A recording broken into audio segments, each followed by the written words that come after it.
Keributan antar dua kelompok buruh terjadi di lapangan Segara Prancak Desa Tibu Benang, Kuta Utara, Minggu 12 November sekitar pukul 00.17.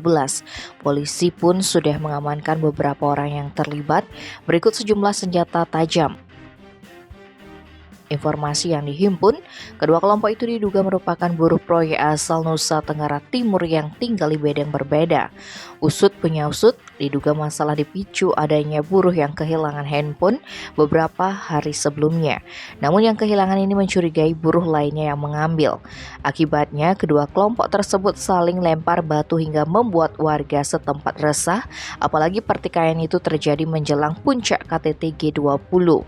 Karena itu warga segera melaporkan ke Polsek Kuta Utara. Tak butuh waktu lama, aparat kemudian mengamankan belasan orang di tempat kejadian perkara.